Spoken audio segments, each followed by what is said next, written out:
का भी neck to neck कहूंगा मैं, क्योंकि मिल्कीपुर एक ऐसा है, वहां से हमेशा से समाजवादी पार्टी का एज रहा है। तो इसलिए मैं मानता हूं कि अगर ये है तो निश्चित तौर पर बीजेपी की बहुत बड़ी जीत होगी है, अगर ये निकलता है तो। मैं एक बात और बता दूं आपको कि कारण ये रहा है कि जब बहुत राम का आंदोलन था तब भी मित्रसेन यादव मिल्कीपुर से जीतते थे, अयोध्या से। ये तो आप मानेंगे कि जो दल सत्ता में होता है उपचुनाव में जीत एक एडवांटेज उसकी होती है, इसीलिए मैं कह रहा हूं। ये तो आप मुझसे सहमत होंगे अक्कू जी? अक्कू जी, ये बात शायद अखिलेश यादव जानते थे क्या, इसीलिए वो इतना आरोप लगा रहे थे चुनाव प्रक्रिया? देखिए ये अब आप राजनीतिक दलों के नेताओं से के आधार पर बात करेंगे तो कोई मतलब नहीं, क्योंकि पहले से वो भूमिका तैयार कर लेते हैं। ईवीएम खराब है, यहाँ बवाल हो रहा है, अफसर काम नहीं कर रहा है, चुनाव आयोग बर्बाद है, हमारे लोगों को। लेकिन मिल्कीपुर में सचमुच अगर बीजेपी जीत जाती, जिसकी अभी भी मैं कह रहा हूँ कोई मुझे संभावना नहीं दिख रही है, वजह सिर्फ ये है क्योंकि मूल रूप से खड़े नाम भी ले लिया मित्रसेन यादव का आपने। अब पारंपरिक सीट सीपीआई सीपीएम से लेकर के और सीपीएम की फिर उसके बाद समाजवादी पार्टी की रही है। मैं ये नहीं कह रहा हूँ, देखिए मैं आंकड़े से नहीं, लेकिन मैं कह रहा हूँ कि ज्यादा संभावना ये थी कि यहाँ से समाजवादी पार्टी इसको रिटेन करती।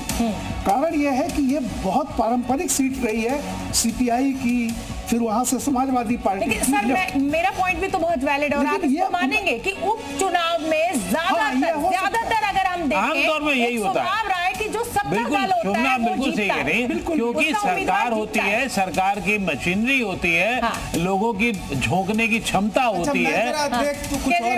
2017 में बाबा गोरखनाथ बीजेपी से यहाँ से जीते थे, गोरखपुर उपचुनाव हारे थे।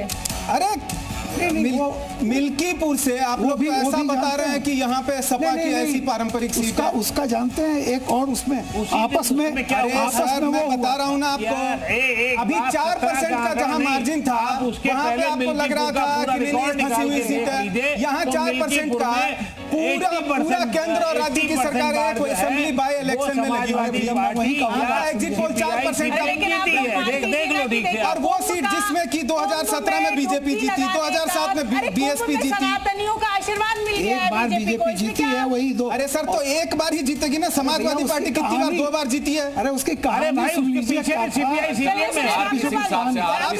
मिल्कीपुर में जीत गई तो बहुत बड़ा इतिहास हो जाएगा, बीजेपी की जीती हुई सीट है। रामकृपाल जी कुछ वैलिड पॉइंट दे रहे हैं, बोलिए रामकृपाल जी। नहीं, मैं ये कह रहा था कि देखिए एक दो बार की पारंपरिक सीट हो रही है, उस दौर में अयोध्या से मित्रसेन यादव जीते थे जबकि बीजेपी की बहुत बड़ी भगवा लहर थी।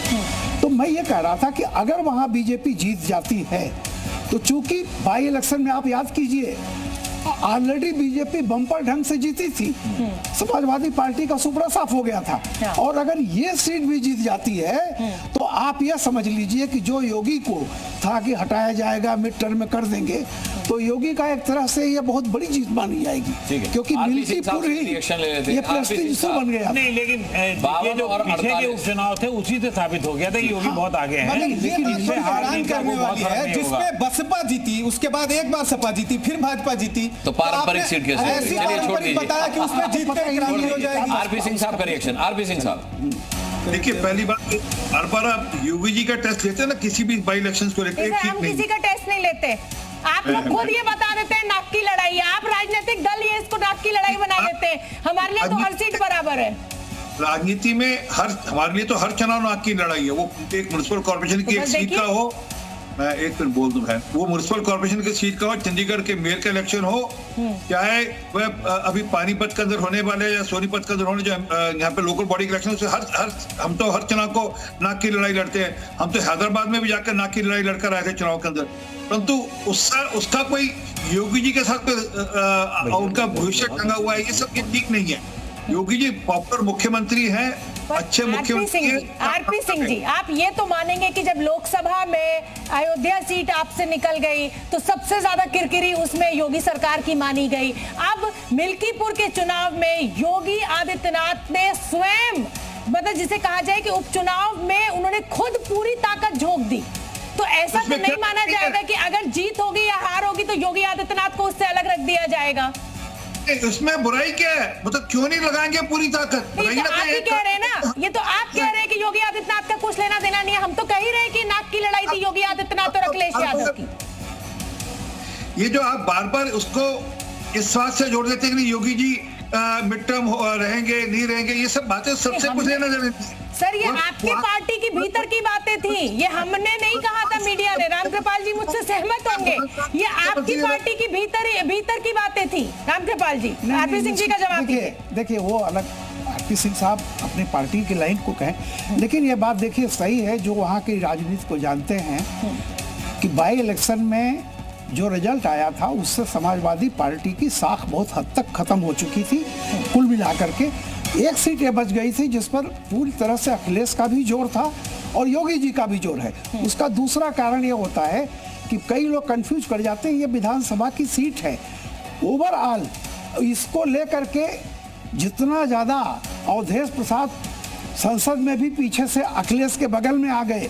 आप सोच लीजिए, यही अयोध्या की सीट थी, उनको बाकायदा वो दिखाया जाने लगा, घुमाया जाने लगा, जैसा लगा। अरे इसको ऐसे भी ट्रांसलेट कीजिए ना रामकृपाल जी की, विपक्ष के लिए इससे बड़ी जीत क्या हो सकती है? हाँ। एक राम मंदिर का मुद्दा, बिल्कुल बिल्कुल, पिछले 2 दशकों से राजनीति मैं इसीलिए कह रहा हूँ कि मंदिर की सीट को आप हार अवधेश प्रसाद को जिस तरह से पूरा पोस्टर बॉय हो गए, एक तरह से वो हर जगह उनको ले जा करके एक प्रतीक बन गए कि इस आदमी ने अयोध्या में हराया है। तो निश्चित तौर पर मिल्कीपुर सीट अपने आप में एक प्रतिष्ठा का सवाल बन चुकी है और इसको दोनों ने बनाया। हारे जीते कोई भी, मैं नहीं जानता क्या है, लेकिन जैसा मैंने कहा कि अगर ये जीत जाते हैं तो निश्चित तौर पर योगी जी की बहुत बड़ी जीत होगी। अनुराग, ये बड़ी जीत आपको क्यों लग रही है? बड़ी जीत का मतलब आधार बताइए। इसका पीछे का आधार यह है कि पूरे अपोजिशन ने अयोध्या को बना लिया लोकसभा के बाद कि जैसे 240 कुछ नहीं है, अयोध्या हार गए तो मतलब बीजेपी हार गई। सब ने, जितने बड़े नेता थे, राहुल गांधी से लेकर के सब ने अयोध्या हार गए। अयोध्या बद्रीनाथ भी हारे थे। नहीं, वो बद्रीनाथ का कोई नाम थोड़ी लेता था। नहीं ठीक है, सारी बात इस पर आ गई थी। सनातन के सेंटिमेंट से जो देखा गया ना, वो अनुराग इसलिए भी हुआ ना क्योंकि राम मंदिर की राजनीति ने पूरे के पूरे कहे जाए दिशा और दशा बदल दी। मुझे लगता है कि बीजेपी के लिए जो लालकृष्ण आडवाणी की जो रथ यात्रा थी उसने एकदम दिशा और दशा बीजेपी की बदल दी। लेकिन उस हिसाब से अगर समाजवादी पार्टी मिल्कीपुर हारती है तो ये उतनी ही बड़ी हार भी होगी। नहीं, मैंने अयोध्या जीतने के बाद मिल्कीपुर हारना, मैं ये कह रहा हूँ कि by election already Samajwadi party हार चुकी है। 8 सीटों पर तो चुनाव हो चुका था। बिल्कुल। एक ये जो बचा हुआ था, तो अब तो मान लीजिए कल को योगी नहीं जीतते हैं तो अब भी कहेंगे कि 8 में तो हमने इतनी सीटें जीती ही थी। ये चूंकि एक मुकदमे के कारण ये बाद में चुनाव हो रहा है। अगर कल्पना करिए उसी समय हो गया होता, तो जीतने के बाद भी जो होता तब भी योगी की नहीं होती। क्योंकि ये अलग से एक सीट का चुनाव हो रहा है और ये वही अयोध्या का हिस्सा है जहां जिस अयोध्या के नाम पर बीजेपी को 240 मिलने के से ज्यादा बड़ी चीज बताई गई कि हम अयोध्या में हरा चुके हैं जी। इसलिए मैं कह रहा हूं कि ये बहुत खास हो। बिल्कुल। और आप मुकेश केजरीवाल जी पारंपरिक सीट मानने को बेशक तैयार नहीं हुए, लेकिन अयोध्या जीतने के बाद अगर समाजवादी पार्टी इस सीट पर हारती है, भले उपचुनाव का इतिहास जो भी रहा हो, तो ये फिर कितनी बड़ी हार है उसकी? नहीं, जीत और हार हमेशा जो भी जीतता है उसकी जीत बड़ी है, पर उपचुनाव का एक बहुत अयोध्या समाजवादी पार्टी के खाते में जाने के बाद मिल्कीपुर चले जाना हाथ से, मिल्कीपुर का उतना बड़ा मैसेज नहीं जाएगा जितना अयोध्या सीट का, संसद की सीट का होगा। मिल्कीपुर का इसीलिए भी क्योंकि देखिए, मैंने 2-3 बातों पे ऐतराज किया। जब 4% वोट आम आदमी पार्टी के फेवर में होता है तो हमें लगता है कि नहीं ये तो फंसा हुआ है मामला, कहीं भी जा सकता है। लेकिन 4% वोट जैसे ही बीजेपी को मिलता है, हमें लगता है कि वाह क्या बात हो गई, मजा आ गया। तो वो मजा नहीं उतना आना चाहिए कि एकदम थोड़ा वेट कर लेना चाहिए। और दूसरी बात कहाँ है, वही मैं कह रहा हूं, दोनों में से कोई भी बात है भाई। मेरा मानना है कि उपचुनाव में जहां पे इतनी ताकतवर एक सरकार हो केंद्र और राज्य की, और एक छोटी सी उपचुनाव की सीट हो, वहां पे अगर वो जीत भी जाते हैं तो मुझे नहीं लगता कि इतनी बड़ी जीत की कोई बात है। वो उनके लिए सामान्य बात है। देखिए केजरीवाल जी, लगातार किसी चीज को बड़े पर्सपेक्टिव में देखना चाहिए। 2011 से वो 2013 से, यानी गुजरात में मोदी की जीत के बाद से आज 25 है, लगातार आप लोग अभी चेहरे की बात कर रहे थे। इस 11 साल में अगर बीजेपी का स्ट्राइक रेट देखिए तो बिना चेहरे के बीजेपी का स्ट्राइक रेट 90% है और जहां उन्होंने चेहरा दिया वो 10% है। सिर्फ बिना चेहरे के बीजेपी इलेक्शन जीत रही है। कभी कह रहे थे कि प्रवेश वर्मा आप देख लो कभी भी कहीं भी, तो मेरा ये कहना है कि ओवरऑल आप देखिए नहीं ये उसमें ऐसा होता है। चेहरे के कैसे कौन सा अरे भैया राजस्थान मेरा एक कहना है कहाँ था चेहरा? एक केंद्र के चुनाव को नहीं, सुन लो यार, राजस्थान में कहाँ था चेहरा? इसके अलावा राजस्थान में कहाँ, मध्य प्रदेश में कहाँ, छत्तीसगढ़ में नहीं, हरियाणा में नहीं, मतलब पहली बार हरियाणा में लोकसभा के चुनाव और वो देखिए। और इस बीच बड़ी खबर आपको दे दें, जी मीडिया पर सबसे बड़ा exit poll. Ayodhya Milkipur seat पर कौन आगे? मिल्कीपुर सीट के एआई सर्वे में एसपी को झटका। 52% लोगों ने बीजेपी पर भरोसा जाहिर किया है, 48% लोगों ने समाजवादी पार्टी पर भरोसा जाहिर किया है।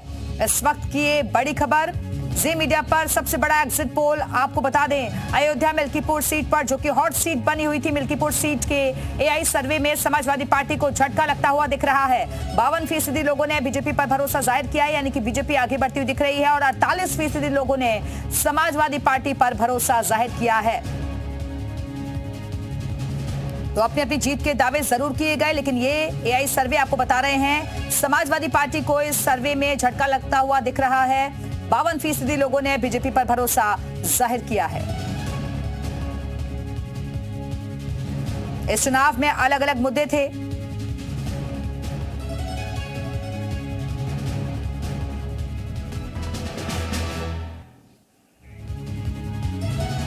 बढ़ते हैं आगे, अमरोहा के सैदन गली थाना इलाके में दिल दहला देने वाला मामला सामने आया, जहां करीब 20 महीने पहले लापता